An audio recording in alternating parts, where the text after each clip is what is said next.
Mi nombre es Fernando Trujillo, soy el director científico de la Fundación Omacha. La deforestación es uno de los procesos que más está afectando la biodiversidad en Colombia. Hablamos de deforestación, damos cifras, vemos como en el 2017 la deforestación se disparó a 220.000 hectáreas, como en el 2019 esa cifra bajó un poco a 158.000 hectáreas, pero nuevamente en el 2020 y 2021 se incrementaron las cifras. Cuando hablamos de deforestación, pensamos es en un área que pierde su cobertura vegetal, pero para nosotros desde Fundación Omacha lo importante es el ecosistema, la pérdida de ecosistemas. Y no solamente los ecosistemas que conforman un conjunto de árboles en un área determinada, sino también el árbol en sí mismo. Un árbol es un pequeño microecosistema que soporta una gran cantidad de vida. En un árbol, por ejemplo, en el Amazonas brasilero, se pudieron identificar 95 especies de hormigas. Ese es el equivalente a todas las especies de hormigas en Alemania. Entonces, estamos viendo que con la deforestación, con los incendios, cuando se consumen estas grandes extensiones en la Amazonía y en otras regiones del país, estamos perdiendo una gran cantidad de microecosistemas donde habitan muchas especies. El bosque seco en Colombia solamente nos queda un 8%. Hemos perdido el resto para siempre. Es muy difícil, digamos, estos procesos de restauración se han venido trabajando, pero es bastante complicado. Los indígenas ticuna tienen un mito muy interesante. Es este. Se llama el árbol de los peces. Es un árbol mágico que está a las orillas del río y generalmente cuando empieza a llover se empiezan a formar unos pequeños gusanitos en la parte superior del árbol. Con los truenos y los rayos, estos gusanos se asustan y caen al agua. Cuando caen al agua se transforman en peces. Los indígenas ticuna dicen que desafortunadamente el hombre blanco no diferencia un árbol de otro y ha venido talando los árboles mágicos de los peces y que por esa razón ya casi no hay peces en el Amazonas.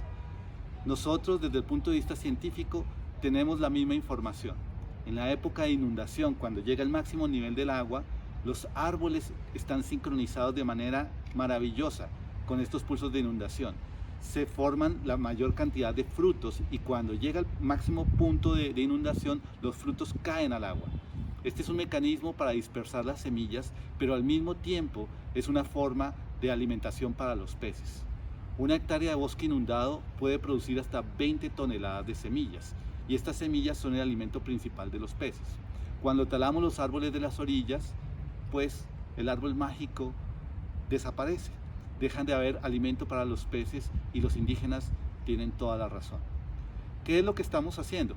Vemos con frecuencia un montón de programas de siembra de árboles. Se volvió básicamente una moda sembrar árboles. ¿Pero realmente esa es la solución?